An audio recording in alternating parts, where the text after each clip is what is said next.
አምላኳ ጌታ ኢየሱስ ደጋግመሽ ወይ ደጋግመ ጥያቄ አለኝ ያላችሁ የጻፋችሁ ነበርና ማን ልበል? ከየት ቤተ እምነት ናችሁ? ሰላም መዝሙረ ዳዊት መዝሙረ ያሬድ እንደነ ሰላም ነው። እግዚአብሔር ይመስገን። ማንም በልና ከየት ቤተ እምነት ነሽ? እኔ ኦርቶዶክስ ነኝ። እሺ ምን ነበር ጥያቄ? በጣም ዛሬ ነበረውን ከአባቶች ጋር እየሰማነ የሆነች ጓደኛ አለችኝ አማኝ ነች ጴንጤና ስለ ምልጃ ምናምን ስትሰማ ስለ ቅዱሳን እኮ በሰማይ ካረፉ በኋላ ማልገን ስትለኝ ማርያም ማልዳም ስላ የበለጠ መረጃ ከፈለግሽ እውነት ለመስማት እንደማዳመጥ በግባና ልጠይቅልሽ ከኛ እንደበትሽ እንድሰሚ ብያት ነው። ማስረጃ ለምን አትጠይቂያትም? አያማልዱም የሚለውን በቃ ካረፉ በኋላ በምድር ላይ ነው እንጂ ካረፉ በኋላ ሙተዋል አለች እኮ። ማስረጃ ሰጣሻለች። ካረፉ በኋላ ምንም አያውቁም፣ አይሰሩም፣ አይጸልዩም የሚለው ማስረጃ ሰጣሻለች። የሞተ ነው ጥያቄ እሱ አይደለም የጠየቁሽ። ጴንጤዎቹ ብዙ ጊዜ እንደዚህ ይላሉ። ማስረጃ ጠይቀሻችሁ ታውቂያለሽ? ጥያቄው ጥሩ እኮ ነው። ከሞቱ በኋላ ምንም አያውቁም፣ ችግር የለውም፣ አሪፍ ጥያቄ ነው። ግን ማስረጃ ብለሻችሁ ታውቂያለሽ? እሷን ነው የምትላት ጓደኛሽን ብቻ አይደለም ማንኛውም ጴንጤ ስታገኝ ቅዱሳን ከሞቱ በኋላ አያማልዱም ካሉሽ እንደዚህ ተብሎ የጻፈበትን መጽሐፍ ቅዱስ ጥቅስ ባያቸው አለች አጠገብሽ አለች። ኦኬ አገናኝሽ።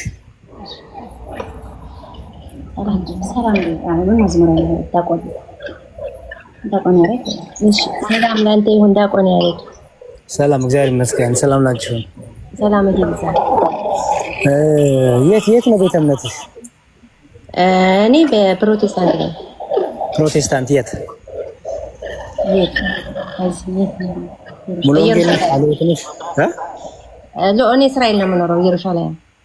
ኖ አገርሽን እንኳን አይደለም የጠየኩሽ። የት ነው ህብረት የምታረጊው? የት ነው የተጠመቅሽው? እኔ ፕሮቴስታንት ነኝ፣ የምኖረው እስራኤል ነው። እስራኤል ውስጥ በሚገኝ አጥቢያ ነው መካፈል። አዎ እኔ ስለሱ አይደለም እህት አለም። እኔ እሱ ምንም አይሰራልኝም። ያለሽበትን ስቴት ሳይሆን ቸርችሽ ህብረት የምታረጊባት ቸርች ማናት ምንድናት ነው። ምክንያቱም መካነ ኢየሱስ አሉ፣ ቃለ ሕይወት አሉ፣ ሙሉ ወንጌል አሉ፣ መሰረተ ክርስቶስ አሉ። የት ነሽ አንቺ? እኔ አማኝ መሆኔን የማውቀው ያለውን ክፍፍል እናላቅም። ሌሎቹን አታውቂም? አይ አላውቅም። ይቅርታ። ችግር የለውም ይቅርታ አያስፈልገውም፣ ግን ማወቅ አለብሽ። በህፃናት ጥምቀት ታምኛለሽ? አይ እኔ አላምንም። እሱን ይቅርታ። ችግር የለውም። ቅዱስ ቁርባን የጌታ እውነተኛ ስጋና ደም ነው። ህይወት ተቀበለሽ ታምኛለሽ? እንደገና ይቅርታ። አታምኚም? ቅዱሳን በሰማይ ሆነው ይጸልዩልናል ብለሽ ታምኛለሽ? አይ እሱን አላምንም። አሁን እኮ ፕሮግራሙን አብረን እየተከታተልን እሺ ታለ ይሄን ጥቅስ ለመሰለሽ ይሄን ያነሳውልሽ ለመሰለሽ መካነ ኢየሱሶች ሉተሪያኖች እንደዚህ ያምናሉ። ምን አሁን ያልኩሽ ሁሉ ያምናሉ። በህፃናት ጥምቀት ያምናሉ። ቅዱስ ቁርባን የዘላለም ሕይወት ይሰጣል፣ እውነተኛ ጌታ ስጋ ነው ብለው ያምናሉ። እኛ ወደ ቅዱሳን አንጸልይም እንጂ እነሱ ስለኛ ይጸልዩና ብለው ያምናሉ። እኔ እሱን አላምንም። አንቺማ አታምኚም። አየሁ እኮ እሱ ማለት ስለዚህ አይሹ የተለያየ አይነት አስተምሮ ስላላችሁ ለዛ ነው ከየት ነሽ ያልኩሽ፣ ለዛ ነው። ኤኒዌይስ ጥሩ እሺ፣ ከታላቁ ጋር ትቀጥላላችሁ። ላንቺን ያለኝ ጥያቄ ምንድነው? ቅዱሳን ከሞቱ በኋላ አያማልዱም ብለሽ ታምኛለሽ አይደል? በጣም ጥሩ። ቅዱሳን ከሞቱ በኋላ አያማልዱም የሚለውን ጥቅስ ከየት ነው ያመጣሽው? እንዴ እኔ መጽሐፍ ቅዱስ ነው። መጽሐፍ ቅዱስ ማለት የሞተ ሞቷል አይደለ? የሞተ ሰው እንዴት ነው ነው ይላል ይችላል። ኮማስ አሁን እሱ አሰምሽን ነው። እሱ ይኸውልሽ ታለም አንዴ እሱ ግምት ነው። አንቺ አሁን እንደ ጴንጤ መጽሐፍ ቅዱስ ብቻ ስለሆንሽ በተጻፈ ብቻ የምታምኚ ስለሆንሽ አምጪልኝ ከተጻፈው ቅዱሳን ከሞቱ በኋላ አያማልዱም አያውቁም የሚለውን ማስረጃ ጥቅስ እጪ። አሁን እኔ ለዛ ዝግጁ አይደለሁም። ድንገት ነው የገባሁት። እሺ አንተ እንትን ያለህን እውቀትና ወይም ያንተን እምነት ደግሞ አካፍለኝ እንደ መጽሐፍ ቅዱስ ማለት ነው። ዝግጁ መሆን እኮ ለተቃወምሽ ነገር አንድ ነገር ስትቃወሚ ያለ እውቀት ነው እንደምትቃወሚ። በእውቀትማ እኮ ነገርኩህ እኮ የሞተ ሞቷል። ንገሪኝ፣ ቃሉ ምንድነው የሚለው? ለኔ ሊማልድ የሚችለው እሱ ግምት ነው። እሱ ግምት ታካፍለን አልኩህ እኮ አሁን አንተ እውቀቱ ስላለ ነው እኔ እንተኝ እኔ ያንቺን ስተት ነው ያልሽበት ነገር እኔ እኮ አንተ አካፍለኝ እኔ የሞተ ሞቷል በቃ የሞተ አንድ ያዳመጥሽ ስለ ትምህርት ነው የምናወራው እንጂ እኔ ጠየኩሽ ትምህርት ነው የጠየኩሽ ትምህርት ከሆነ የሞተ ሞቷል የሚል ትምህርት ስጪኝ መጽሐፍ ቅዱስ ማስረጃ ስጪኝ ያልኩት ከሌለሽ የለኝም በይና ዲስከሽኑን እንቀጥል መጽሐፍ ቅዱስ ላይ የለም እንደዚህ እኔ ጥቅሱን አላውቅም በራሴ ነው ይሄን ነገር ዝም ብዬ በቃ ከሞቱ ምለው እንጂ መጽሐፍ ቅዱስ እሺ ማስረጃ ስጪኝ በራሴ ነው አልልህም እሺ ማስረጃ እኮ አሁን እኔ ለዛ ዝግጁ አይደለሁም ይኸውልህ ማስረጃዬ መጽሐፍ ቅዱስ ነው የሞተ በቃ የሞተ ሞቷል በቃ የሞተ ሰው መጽሐፍ ቅዱስ ካልሽ ቋንዴስ መጽሐፍ ቅዱስ ካልሽ መጽሐፍ እየጠቀሽ ስለሆነ ክፍል ስጪኝ ማቴዎስ ሉቃስ ማርቆስ ከ14ቱ መልእክት ስጪኝ መጽሐፍ ቅዱስ በእጄ የለም ድንገት ነው አሁን የገባችሁ ስለዚህ ማስረጃ የለሽም አለኝ ግን እኔ ዝግጁ አይደለሁም አሁን አልኩህ ንገሪኝ ቃሉን እሺ ተው ጥቅሱን ይቅርና ቃሉን ንገሪኝ ምን እንደሚል የምኑን ቃል ነው የምነግርህ ከሞቱ በኋላ ቅዱሳን አማልዱ ነው በቃ ነገርኩህ እኮ ቃል በቃል የሞተ ሰው እኔ ሊያማልደኝም ሊማልደኝም አይችልም ነገርኩህ እኮ ባብቀኛለሁ የእግዚአብሔር ልጅ ጌታ ኢየሱስ ዘው ከዛ ውጪ ባብቀኛለ የሞተ ሕያው ሆኖ እኔን የሚያማልድም የሚማልድም የለም ይሄ እኮ ልሽቴ ይሄ አሁን ትምህርት አላስተማርሽም አሁን ዝም ብሎ እልን የተናገርሽ እኔ ጠየኩሽ ትምህርት አሁን ስለ ነገረ ክርስቶስ አይደለም ጥያቄ ክርስቶስ ኢየሱስ ማን ነው ኢየሱስ ክርስቶስ ምን አድርጎልናል እንዴት ቤዛ ሆነ እንዴት ተነሳ አይደለም ርዕሳችን ለምሳሌ ይኸውልሽ እህቴ በደንብ ተረጋግተሽ ስሚ ስላንቺ ሳወራ ስለ ባልሽ አታውሪኝም ወይ ስለ ልጅሽ አታውሪኝም እኔ ብለሽ ነው መጀመሪያ ስለ ቅዱሳን ስናወራ ኢየሱስ ክርስቶስ ተብሎ አይነገርም ምክንያቱም ቅዱሳን ብለሽ ስትያዢ ክርስቶስ አትይ ቅዱሳን ከሞቱ በኋላ አያማልዱም ብለሻል ጥሩ ነው ችግር የለውም ለዛ ግን መጽሐፍ ቅዱሳዊ ማስረጃ ነው እኔ ፖይንት አለሽ ማስረጃ እኔ እኮ አሁንም ነገርኩህ አሁንም ደጋግሜ የምነግርህ እኔ መጽሐፍ ቅዱስ በእጄ የለም አሁን ዝግጁ አይደለሁም የምታውቀውን አንተ ንገረን አልኩህ እሷ የምትለው የመጨረሻ ባልቀኝ ሆነው ያማልዳሉ አለች የመጨረሻ አድልስትሽ ጥቅስ አትስጪኝ ቃሉን ግን ንገሪኝ ንባቡን ቅዱሳን አያማልዱም ከሞቱ በኋላ ያልኩበት ንባብ እንዲህ ነው ወይ ጥቅሱና ክፍሉን ተውና መጽሐፍ ቅዱስ እንደዚህ የሚል ንባብ ስላለ አያማልዱም ያልኩት ከዚህ የተነሳ ነው በይ ስታነብኝ መጽሐፍ ቅዱስ እንዴ አሁንም እኮ ደጋግሜ እኮ ነገርኩህ አንተ መረዳት አትችልም እንዴ እስቲ ምንድነው የሚለው መጽሐፍ ቅዱስ ምንድነው የሚለው አሁን ኮመርሶን ነው የሚጠይቀው እነሱ ፕሮቴስታንት ጋር ሲንገሩ ተጠይቀው ነው ገባሽ እዚህ መጽሐፍ ቅዱስ ላይ የለም ግን ምን እንደዛ ነው የለም ለምን አለ አሁን ማስረጃ አሁን አለ አሁን ለጠየቅኩት ጥያቄ አንቺ መልሽልኝ ይኸውልህ ወንድም ከይቅርታ ጋር ይኸውልህ ችግር የለም ቅዱሳን ከሞቱ በኋላ በአልቀኝ በሰማይ ሆነው ይማልዳሉ ይጸልዩልናል ነው ያለችው እኔ ደግሞ የሞተ የበሰበሰ አይማልድም አያማልድም ነው ያልኩት እሺ ጥሩ ችግር የለውም የሞተ የበሰበሰ አንቺ ስትሞቺ በክርስቶስ አምነው ያንቀላፉ ሰዎች የበሰበሱ ይባላሉ ክርስቶስ በእኔ አምነው ያንቀላፋ ቢኖር የበሰበሰ ነው ብሏል መልሽልኝ ኢየሱስ ክርስቶስ በእኔ አምነው ያንቀላፋ ቢኖር የበሰበሰ ነው ብሏል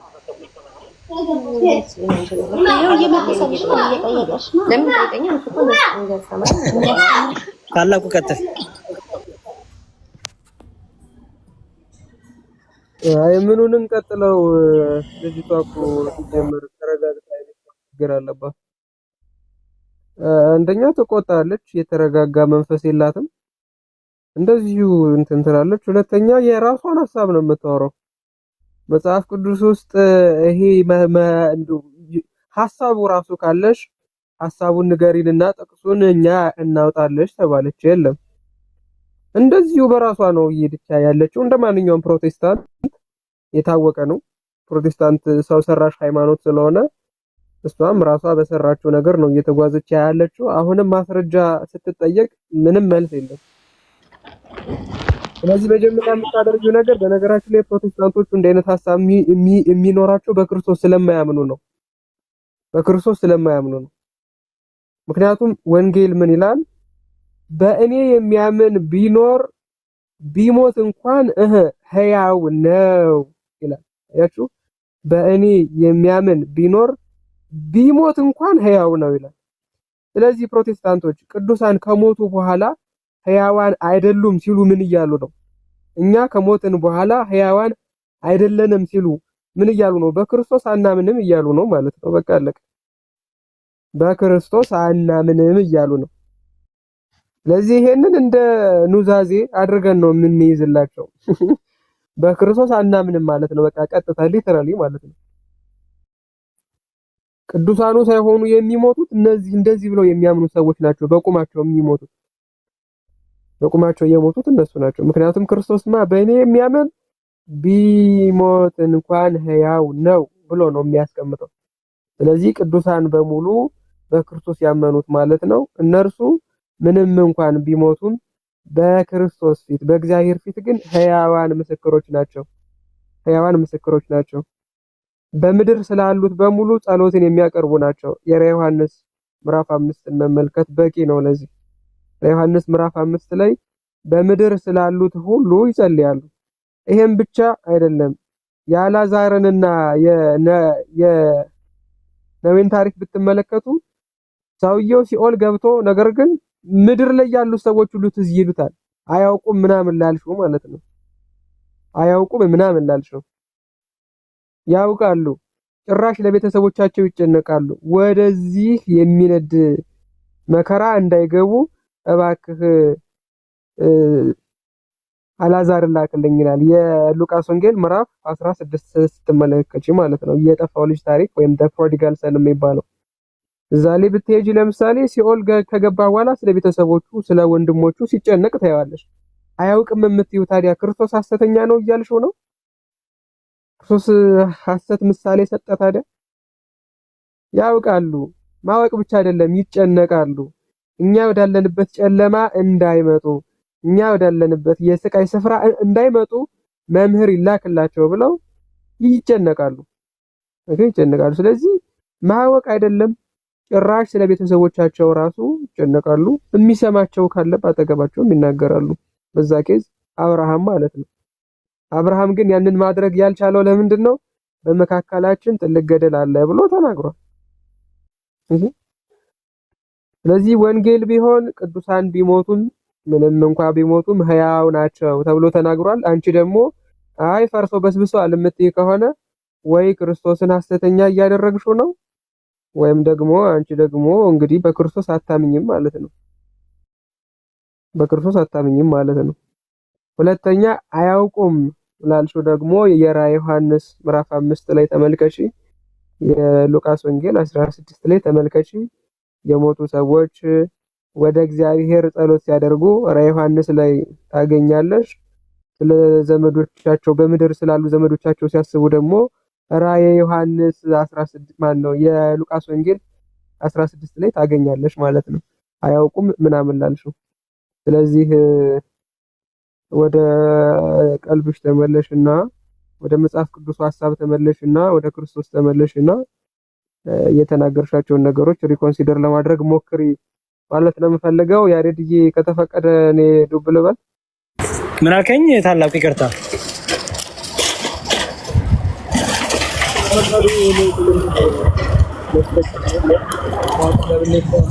እሺ በቃ ችግር የለውም። ዶክተር ዘላለምም እና መምህር እስቂያስም ስላሉ ከነሱ ጋር መቀጠል ይችላሉ ተረጋግተው። እግዚአብሔር ይስጥልን። ታላቁ ክህነት ይባርክልን። በጣም አመሰግናለሁ። ደግሞ እናወራለን በውስጥ ያው። እንዴት አደሩ ጋሽ እንታ ታላቁ? እግዚአብሔር ይመስገን አለን። ሰላም ብለናል። ሰላም ብለናል ናችሁ? እግዚአብሔር ይመስገን። መዝሙር ያሬድ ሰላም ብያለሁ። ከላይም ከታችም ዲያቆን ሕዝቅያስ እግዚአብሔር ይመስገን። እኔ ዘላለም እባላለሁ። አመሰግናለሁ። አምላኳ ጌታ አለች ልጅቷ። አሁን ትንሽ ሰምታ ከሆነ እህታችን አለች ልጅቷ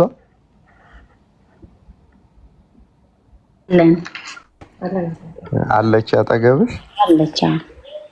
አሁን እሷ ይጸልያሉ የሚለውን ብቻ ማወቅ ፈልጋለሁ። ምዕራፉን ቅዱሳን በሰማይ ላይ ሆነው ይጸልያሉ።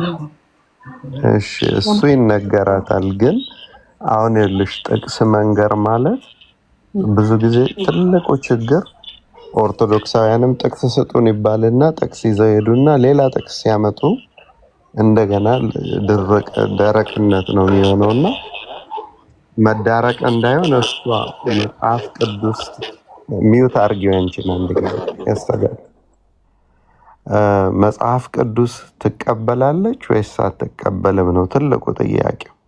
አሁን መጽሐፍ ቅዱስ የማትቀበል ከሆነ ምንም ጥቅስ ብንሰጣት አትቀበልም።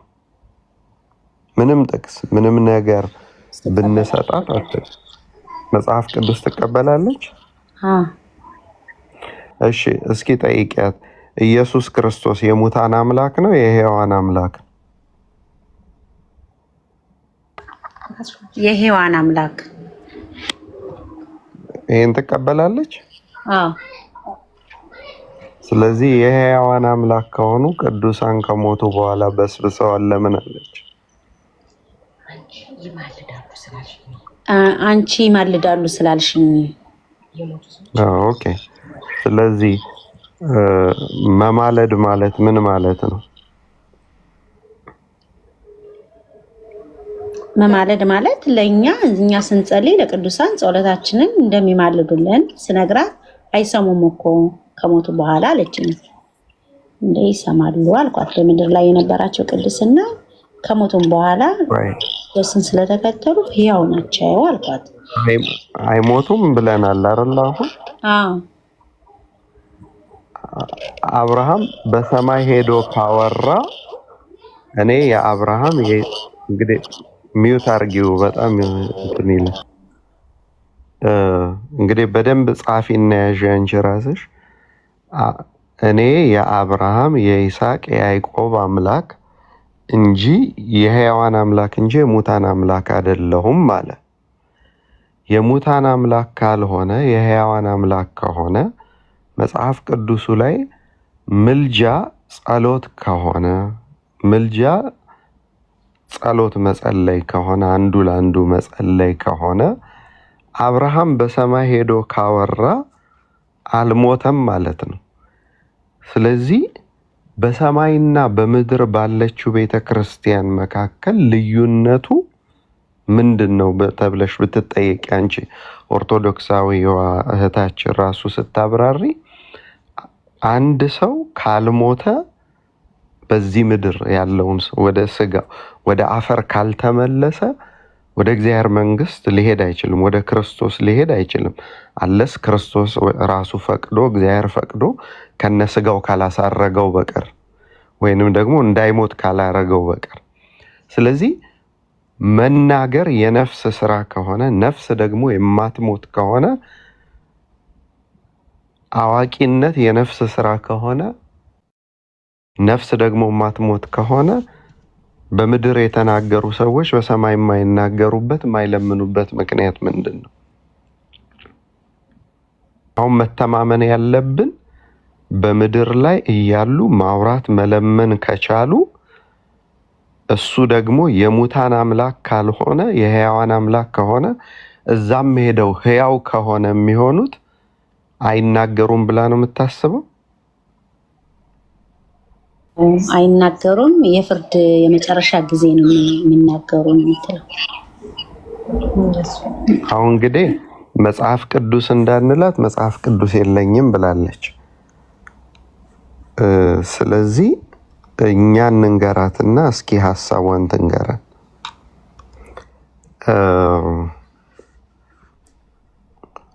አንድ ጊዜ እህታችን እንግዲህ በጣም በከበረ ትትና ነው የምንጠይቅሽ። የምታደርጊልን ነገር ማታቂውን አላውቅም። አይ ጴንጤዎቹ ለኔ እንዲህ ነው የነገሩኝ፣ እማቀው እስከዚህ ድረስ ነው ብለሽ ማመን የምትችውን ካመንሽ እውነት አርነት ያወጣሻል። ነገር ግን ማመን ያለብሽን ካላመንሽ ግን በጣም አስቸጋሪ ነው የሚሆነው። ዝም ብሎ እነሱ የነገሩሽን በሙሉ ካደረግሽ ትልቅ ችግር ነው የሚሆነው ማለት ነው። ስለዚህ ራዕየ ዮሐንስ ምዕራፍ 14 ቁጥር 13 ራዕየ ዮሐንስ ምዕራፍ 14 ቁጥር 13ን አነብልሻለሁ። ከሰማይ አለ ቁጥር 12 ጀምሮ የእግዚአብሔር ትእዛዛትን የሚጠብቁትን ኢየሱስን በማመን የሚጸኑት ቅዱሳን ትዕግስታቸው በዚህ ነው ሆነ በሰማይ ደግሞ ስራቸው ይከተላቸዋል ብለህ ጻፍ ተባለ። በምድር ያለ ስራቸው ከተከተላቸው ቅዱሳን በምድር ሳሉ ጸሎት ከሆነ ስራቸው በሰማይስ? አሁን ጠይቂያት እስቲ እህታችን፣ አሁን ጠይቂያት።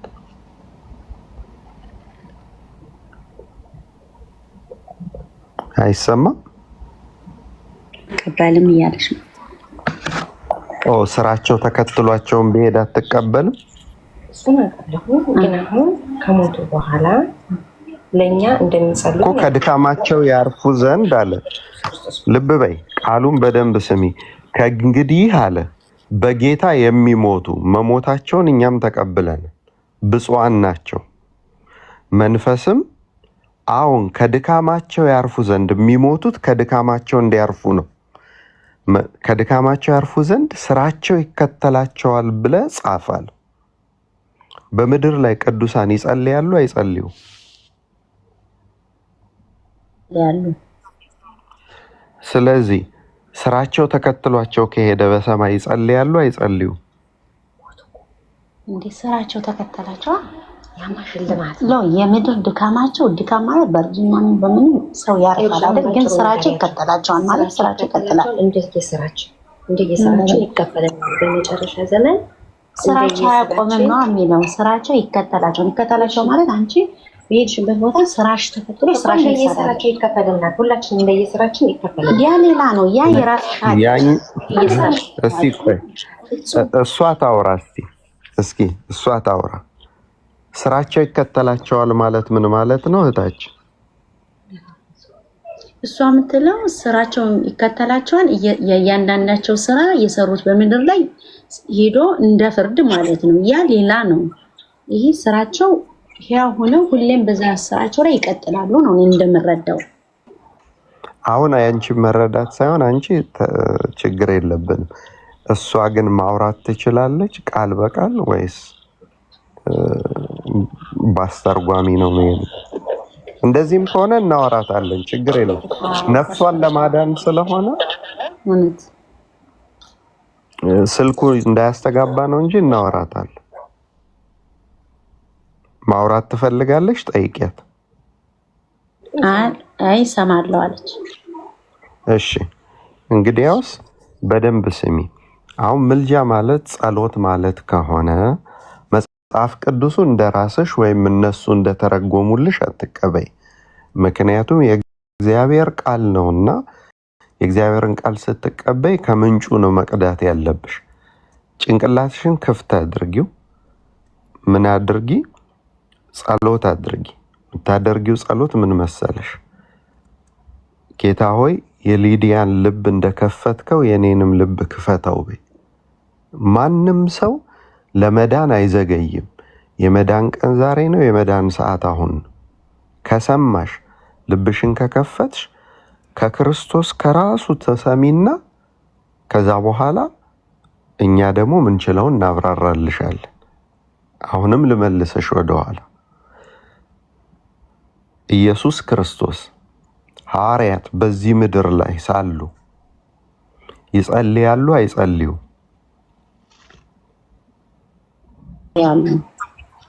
እሺ የማቴዎስ ወንጌል ምዕራፍ 28 የመጨረሻው ቁጥር ላይ እስከ ዓለም ፍጻሜ ከእናንተ ጋር ነኝ አለ። ሐዋርያት አሁን 12ቱም ሞተዋል። እስከ ዓለም ፍጻሜ ጌታ ከነሱ ጋር በምንድን ነው የሚሆነው? እስኪ ይህን ጠይቅ።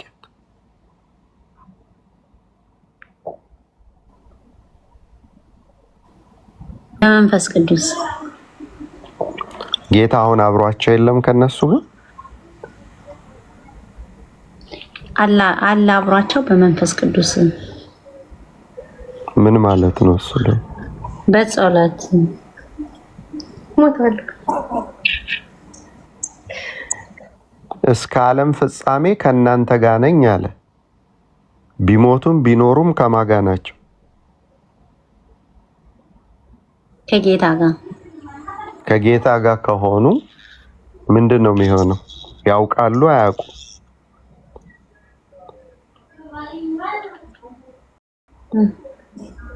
ቅዱሳን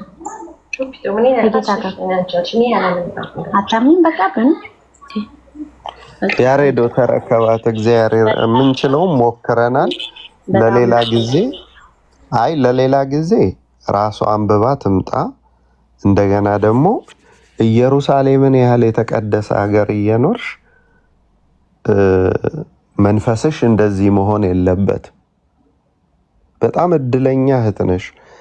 ራሱ ጌታ የተመላለሰበት፣ የተወለደበት፣ የተጠመቀበት፣ የተሰቀለበት፣ የሞተበት፣ የተነሳበት ቦታው ላይ ሆነሽ እኛ ሳያዩ የሚያምኑ ብፁዓን ናቸው ተብለን እዛ ቦታ ላይ ቆመሽ መንፈስሽ እንደዚህ የሚመናጨቅ፣ የሚናጠቅ፣ የሚቆጣ መሆን የለበት። ምክንያቱም ቁጣ ጠብን ይጭራል እንጂ እንትን አይመጣም። አንደኛ በክርስቶስ ነው ያለሁት ብለሽ፣ ሁለተኛ የተቀደሰው ራሱ ኦሪጂናል ቦታው ላይ ተቀምጠሽ ከዚህ የተሻለ መንፈስ ሊኖርሽ ይገባል። እህታችን ተረጋጊ። እንደ ሽንፈት እንደ መውደቅ እንትን አትበይ። አንድ ጥቅስ ልስጥሽና እኔ ነገር ላውቀን ወንድማችን ዘላለምም መምህር ያሬድም አቅም ካላቸው ይቀጥላሉ ካንቺ ጋር። ለአንቺ ግን እኔ የምሰጥሽ ጥቅስ አንድ ጥቅስ ብቻ ነው። ሁለተኛ ቆሮንቶስ ምዕራፍ 11 ላይ እኔ ለክርስቶስ ላቀርባችሁ እተጋለሁ፣ ነገር ግን እባብ በተንኮሉ ሔዋንን እንዳሳታት ሐሳባችሁ ተበላሽቶ እንዳይሆን እፈራለሁ አለ። ሐሳብሽን አታበላሽው። ሐሳብሽ ሳይበላሽ እንደገና ተረጋግተሽ ማውራት ስትቺ ነይ ራስሽ። ይኸው መዝሙር ወይ ቲክቶክሽን ብናቀው ፎሎ እናረግሻለን፣ እናወራሻለን። የፈለግሽውን ጥያቄ መጠየቅ ትችያለሽ። አሁን ላንቺ ለማስረዳት ግን መልስ ክርስቶስ የሕያዋን አምላክ እንጂ የሙታን አምላክ አይደለም። በሰማይ ቤተክርስቲያን አለች፣ በምድር ቤተክርስቲያን አለች። ልዩነታችን በሰማይ ያሉት ሁሉን ያደርጋሉ፣ ሁሉን ያውቃሉ፣ ነገር ግን በስጋ ከኛ ጋር የሉ። ብዙ ብልቶች ስንሆንን አንድ አካል አለ። አንዱ አካል ያው እሱ ስለሆነ ስለዚህ ተረጋጊና ነይ። እግዚአብሔር ቅንነቱን ያድልሽ። ቦታው ላይ ነው ያለሽውና ቀራኔው ሄደሽ የቀራኔው ንጉሥ አንተ ግለጥልኝ በይ። የመዝሙረ የእግዚአብሔር ያክብርልኝ።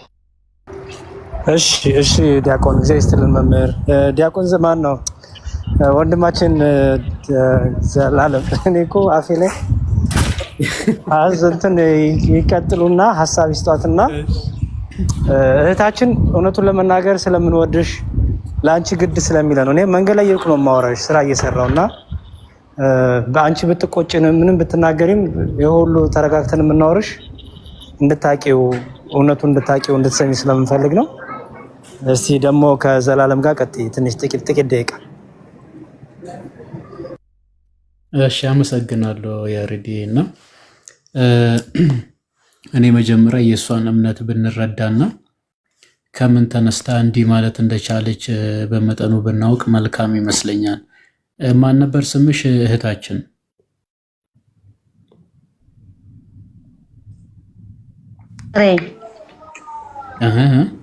ፍሬ ህይወት ፍሬ ህይወት። ኦኬ ፍሬ ህይወት ማለት አንድ ነገር ልጠይቅሽ። ቅዱሳን የሚባሉት በህይወት ስጋ ወይም በአጸደ ስጋ ሳሉ ምልጃን ያቀርባሉ አይደለም? መጽሐፍ ቅዱስ እንደሚናገረው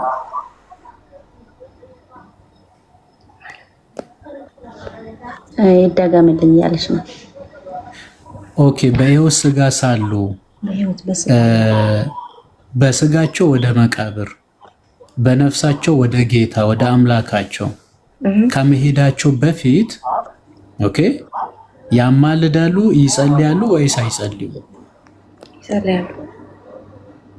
ምን አልሽኝ? ይጸልያሉ። በጣም ጥሩ ይጸልያሉ። ኦኬ ወደ ጌታ ሲሄዱ ወደ እግዚአብሔር ሲሄዱ ያንን ጸሎት እንዳይጸልዩ የሚከለክላቸው ምንድን ነው?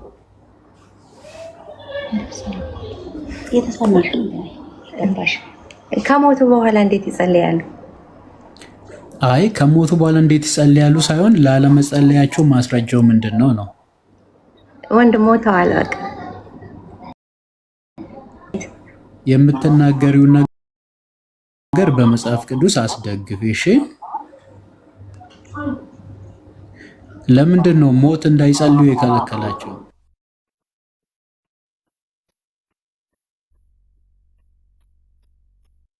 የገባቸው ኦኬ መረዳት ነው የምትፈልገው? እሺ በጣም ጥሩ። ለምሳሌ ማለት ከሞቱ በኋላ ስለማያውቁ ነው? ፍሬህይወት ለመረዳት ስለፈለኩኝ ነው። አያውቁም ለማለት ነው ወይስ ምንድን ነው? አልገባኝም። ከሞቱ በኋላ ብለሽ ነው አይሰሙም? የሞተ ሰው በመጨረሻ ዘመን ላይ እንደሚነሳ ሁሉም እንደየስራው ወደ መንግስተ ሰማይ ድንገት ወደ መንግስተ ሰማይ ወደ ሲኦል ቆይ ይቅርታ እንደ ይኸውልሽ እህቴ እየሰማችኝ ነው አላችሁ? እየሰማችኝ ከሆነ በዚህ መልኩም አያስኬድም። የሆነ መሀል ላይ ሴክሬታሪ እየተረጎምሽ ምናምን ይሄ አያስኬድም። ልሳን አለም እኮ የምናወራው ተርጓሚ አያስፈልገውም። የምናወራው አማርኛ እስከሆነ ድረስ እህታችን ሙሉ ሰው ናት። ራሷን ችላ ሀሳብ ትስጥ። ይሄ ደግሞ ለራሷም ይጠቅማታል ባይዘወይ። ስለዚህ ምንም ተርጓሚ የሚያስፈልጋት በመሀል ድልድይ የሚያስፈልገው ጉዳይ የለም። ልሳን እያወራንም አይደለንም። አሁን እህታችን ራሷ ትምጣና እህቴ ረጋ ብለሽ ሀሳብሽን ግለጪ። እኔ የማውቀው ይሄን ያህል ነው፣ ይሄን ደግሞ አላውቅም ብለሽ ምንም በቅንነት ሀሳብሽን ግለጪ። እኛም የምናውቀውን ያላወቅነው ካለ ደግሞ ከአንቺ እንማራለን፣ አንቺ ደግሞ ከኛ ትማሪያለሽ። መልኩ ነው እንጂ ይሄ በመሀል ላይ ተርጓሚ ኖሮ ምናምን የሚለው ነገር አያስኬድም። እየሰማሽ ነው አይደል? አለች ራሷን አገናኝ አንዴ ቆይ አለሽ እህቴ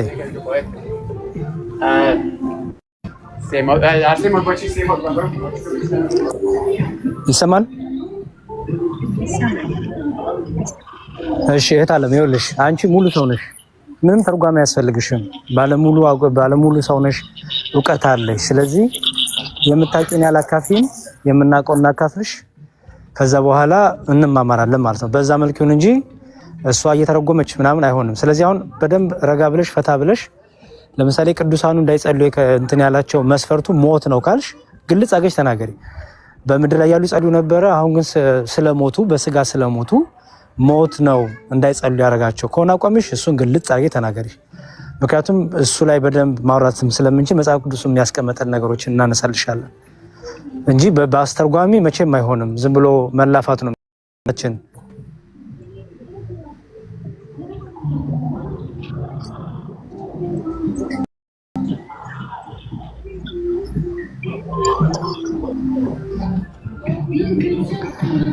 እሺ እንዴት ነው መቀጠል የፈለጉት ታዲያ? አሁን በዚህ አይነት ብዙም ኮምፎርት አይሰጥምና ከባድ ነው። በጣም አመሰግናለሁ። እግዚአብሔር ይባርክልኝ። ግን እኔ ተቆጥቼ ሳይሆን እንደዛ አይነት የቁጣ ነገር ተሰምቷችሁ ከሆነ በጣም ይቅርታ። ጉባኤውንም ሁላችሁንም አባቶችንም በጣም ይቅርታ። እኔ ለሷ የጠየኳትና እኔና እሷ የተነጋገርንበት ስላለ እሱን እናንተ እንድትመልሱልኝ ነው እንጂ እኔ አሁን የመጽሐፍ ቅዱስ ምዕራፍ እያወጣው እኔ እንዳስተምር ወይም እኔ እንዳስረዳ እኔ እንዳብራራ አልነበረም መነሻችን። መነሻችን እህታችን ያለችን ከሞቱ በኋላ አሁን የሞቱ ቅዱሳን በአብ ቀኝ ሆነው ለእኛ እንደሚማልዱ ነገር አለችኝ። እኔ ደግሞ አልኳት በአብ ቀኝ ያለው የእግዚአብሔር ልጅ ጌታ ኢየሱስ ክርስቶስ ብቻ ነው ስለኛ የሚማልደው እንጂ የሞቱ ቅዱሳን ስለኛ አሁን አይማልዱም። ፍርድና ኮነኔ እንዳለ ጽድቅና ኮነኔ ይቅርታ፣ ሁላችንም የሞቱት እንደየሰራቸው ጽድቅ እየሰሩ በመንግስተ ሰማያት፣ መጥፎ የዘሩ ደግሞ እንደየስራቸው ተቀምጠዋል። የመጨረሻ ዘመን ግን ሁላቸውም እንደሚነሱ ሁላችንም ሙታን እንደሚነሱ ይሄን ፍሬ አይሰማም እንዴ? ይሰማል? ይሰማኛል። አዎ። የመጀመሪያ ይቅርታ የጠየቅሽው ብዙም አያሳስበንም። ህሊናሽ ከመሰከረልሽ መልካም ነው። እሱ ከተቆጣው የሚለው ነገር ማለት ነው። ነገሮቹ በፍቅር ይሁኑ። አንደኛ እሱ ነው። ሁለተኛ ደግሞ ቅዱሳን በሕይወት ሥጋ ሳሉ እንደሚያማልዱ መጽሐፍ ቅዱስ በስፋት ይናገራል። በስፋት ማለት ነው። አንደኛ በእግዚአብሔር ዘንድ የተወደደ ነው። ኦኬ፣ ከሁሉ በፊት እንደ ምክር የቀረበ ነው። እያሳየውሽ ቢሆን መልካም ይመስለኛል። አሁን እኔ ማለት ነው ታላቁ የቤተክርስቲያን አባት ቅዱስ ጳውሎስ ምን ይላል? ይታይሻል እህት አለም እዚች ጋር ኦኬ። እሺ ቴንኪው ያሬዲ። አንዴ እሺ ግልጽ አድርጊ። ና እንዴት ነው? ይኸውልሽ እዚህ ጋር ምን ይላል መሰለሽ? ምልጃ በጣም አስፈላጊ እንደሆነ እንግዲህ እግዚአብሔርን በመምሰልና ይላል ፍሬ፣ እግዚአብሔርን በመምሰልና በጭምትነት ሁሉ ጸጥና ዝግ ብለን እንድንኖር ልመናና ጸሎት፣ ምልጃም ምስጋናም ስለ ሰዎች ሁሉ፣ ስለ ነገስታትና ስለ መኳንንት ሁሉ እንዲደረጉ ከሁሉ በፊት እመክራለሁ ይላል። አንደኛ ከሁሉ በፊት የሚመክረን ቅዱስ ጳውሎስ ልመና፣ ጸሎት፣ ምልጃ ስለ ሀገር፣ ስለ ወገን፣ ስለ መኳንንት እንዲቀርብ ነው። ስለዚህ እኔ ዘላለምም አንቺም ፍሬም ሁላችንም አንዱ ስለሌላው መጸለይ ይችላል። ፍሬ አንድ መረዳት ያለብሽ ነገር ጸሎት ለፍጡራን ሁሉ የተፈቀደ ነው። ምንም የተከለከለ ነገር የለም። ግን ልዩነቱ ምን መሰለሽ? ራሱ መጽሐፍ ቅዱስ ሲነግረን ማለት ነው የምንወደው መጽሐፍ ቅዱስ የምናከብረው የጌታችን ኢየሱስ ክርስቶስ ቃል ምን ይላል? እዚህ ያዕቆብ የሚባል ክፍል ላይ ምን ብሎ ያስቀምጣል መሰለሽ? እንዲህ ይላል። አንዱ ስለሌላውልሽ ቁጥር 16 ላይ እርስ በርሳችሁ ይላል። ኦኬ በኃጢአታችሁ ምን በሉ ተናዘዙ፣ ትፈወዙም ዘንድ እያንዳንዱ ስለሌላው ይጸልይ ይላል። ይኸውልሽ እያንዳንዱ ስለሌላው ይጸልይ ካለ በኋላ የጻድቅ ሰው ጸሎት በስራዋ እጅግ ኃይልን ታደርጋለች ይላል። አሁን ልዩነቱ አንቺ አጸልይም እኔ ብቻ ጸልያለሁ የሚል ጉዳይ ሳይኖር እኛ ኃጢአተኞች ነን። ፍሬ እኛ ኃጢአተኞች ነን። ኃጢአት የለብንም ማለት አንችልም። እንደዛ ካለን ውሸተኞች ነን፣ እግዚአብሔርም እውነት በእኛ ውስጥ የለም። ግን ጻድቃን ደግሞ አሉ፣ እግዚአብሔር ወደ መምሰል ጸጋ ያደጉ ማለት ነው። ልክ እንደ ጳውሎስ እኔ ክርስቶስ እንደምመስል እናንተን ይምሰሉ ብሎ ይናገራል። እግዚአብሔርን የመሰሉ ደግሞ አሉ። የእነሱ ጸሎት ከኛ ጸሎት እጅግ የተሻለ ስለሆነ አንዱ ስለሌላው ይጸልያል ማለት ነው። አሁን እኔ ጥያቄ እነዚህ ቅዱሳን በሞት ወይም በስጋ ሞት ከኛ ተለይቶ ወደ ጌታ ከሄዱ በኋላ ጸሎትን ያቆማሉ ወይ ነው? አያቋርጡም። ፍሬ ማወቅ ካለብሽ ማለት ነው ይህን ነገር አያቋርጡም። ዛሬም ቢሆን በእግዚአብሔር እቅፍ ሆኖ በእግዚአብሔር በምህረት ዓለም ላይ ሆኖ በእረፍት ዓለም ላይ ሆኖ በስጋ ወራት መድከም አለ፣ መጾም አለ፣ መታሰር አለ፣ መገረፍ አለ፣ ብዙ ነገር አለ። እንደዛ አይነት ነገር ሳይኖርባቸው እግዚአብሔር በሰጣቸው ጸጋ አሁንም በሰማይ ሆኖ ስለኛ ምን ይላሉ? ይጸልያሉ። እንዳይጸልዩ የሚከለክላቸው ምንም ነገር የለም። ማስረጃ ካለሽ ማስረጃውን ማቅረብ ነው።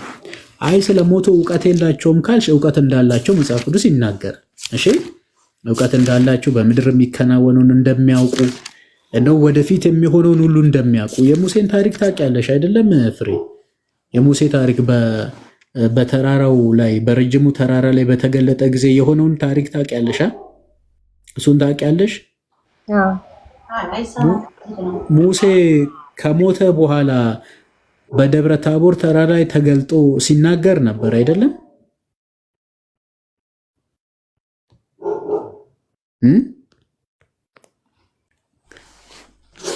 እሱን አታውቅም መሰለኝ። እሱን አታውቂውም እንዴ? አላውቀውም ለማለት አንቺ ነሽ የምትናገሪው? እኔ እኮ ትክክል እኮ አይደለም። ምንድነው እሷ ለማውራት የከበዳት ነገር ምንድነው? እኔ አልገባኝም። ለወንድሞች ለመምህራኑም ሪስፔክትን ክብር ስጡ እንጂ ትክክል እኮ አይደለም። እውነቱን ለመናገር በመሀል ላይ አላውቀውም እያለሽ ነው፣ እንዲህ እያለሽ ነው፣ በህይወት እያለሽ ነው እንደዚህ የምታደርጉት እንዴ? ጊዜ ሰጥተው አክብረው እያወሩሽ አይደል? እንደ እህታችን ከሞተ በኋላ ሙሴ ተገልጦ በተራራው ላይ ነው ያልከው? ይቅርታ። አዎ ይኸውልሽ ምን ይላል መሰለሽ፣ ሙሴ እንግዲህ የብሉይ ኪዳን ሰው ነው እንደምታውቂ ማለት ነው። ቅድመ ልደተ ክርስቶስ ከ1500 ዓመት በላይ የነበረ ነው። አሁን ከኛ አንጻር ስታይ ወደ 3500 ምናምን ዓመት ይቆጠራል። እና እዚህ ጋር ጌታችን ወደ ረጅሙ ተራራ 12ቱን ደቀ መዛሙርት ይዞ ሄደና ሶስቱን የምስጢር ሐዋርያት ይላቸዋል፣ ጴጥሮስን፣ ያዕቆብ፣ ዮሐንስን ይዞ ወደ ረጅሙ ተራራ ወጣ ይላል። ልክ ረጅሙ ተራራ ላይ ከወጣ በኋላ ኤልያስን ከብሔረ ሕያዋን ሙሴን ደግሞ በአጸደ ነፍስ ካለበት አመጣው ይላል። ይኸውልሽ እዚህ ጋር ነው ሁለት ሰዎች እነርሱም ሙሴና ኤልያስ ከእርሱ ጋር ይነጋገሩ ነበር ይላል። ሙሴ ሞቷል አልሞተም? ኤልያስ ያው አልሞተም እስካሁን። እንግዲህ እሱን ካወቅሽ ኤልያስ እስካሁን የሞትን ጽዋ አልቀመሰም። አካሄዱን ከእግዚአብሔር ጋር ስላደረገ እግዚአብሔር ሰውሮ ወስዶታል፣ እንደ ሄኖክ ማለት ነው። ሙሴ ደግሞ እንደሞተ ዘዳግም 33 የሚባል መጽሐፍ ስታነቢ እሱ እንደሞተ እስራኤላውያን 1 ወር ሙሉ እንዳለቀሱለት ሁሉ ይናገራል። ነገር ግን እዚህ ጋር ማና ማን ነው ከጌታ ጋር ሲነጋገሩ ያየ ነው? ሁለት ሰዎች። እነርሱ ማናማ? ሙሴና ኤልያስ ይላል። ሙሴ እንግዲህ ሞቷል አይደለም? ግን ሞቶም ይናገራል ይላል አይደለም መጽሐፍ? ሄሎ እየሰማሁ ነው። አየሽ ማለት የሞተ ሰው አይናገርም ነው። መናገር የነፍስ እኮ ነው፣ የስጋ አይደለም። እኔ እንዴት እንደምናስረዳሽ አላውቅም። መናገር ምንድን ነው? የነፍስ ነው። እውቀት የነፍስ ነው አይደል? እዚህ ጋር ሙሴ ሲነጋገር ይላል። ሙሴ እኮ በአጸደ ነፍስ ያለ ሰው ነው። መናገር ይችላል አይችልም? አንድ የሞተ ሰው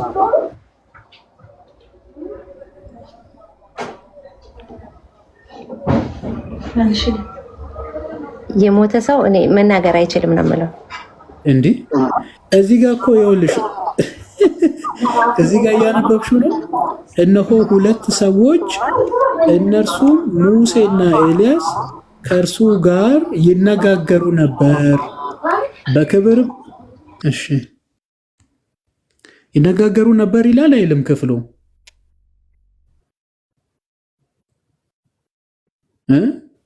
ይኸው እያነበብክልን አንተ የምትለውን እየሰማን ነው። መጽሐፍ ቅዱስ በእጃችን የለም እኮ። ያው እኔም እኮ መጽሐፍ ቅዱስ ነው እያነበብኩሽ ያለሽ።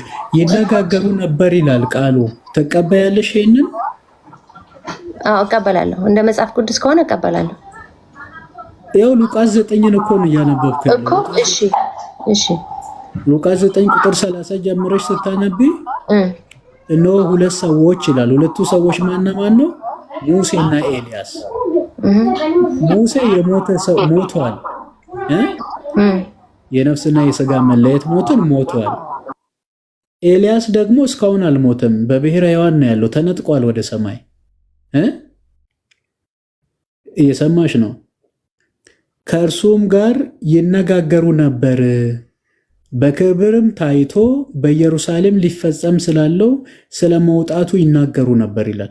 የኢየሱስ ክርስቶስ መከራና ክብር ይናገሩ ነበር ይላል። ወደፊት ገና እኮ የሚሆነውን ሁሉ እኮ ነው የሚናገሩት። ይህንን ቃል ስታይ ምንድነው የምትረጂው?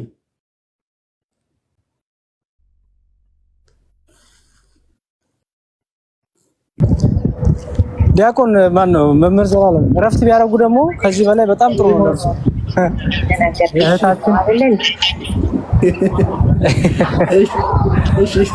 ያረዲ ግን ባጭሩ እዚህ ስር ላሉት ወገኖች እንደዛ ይሻላል።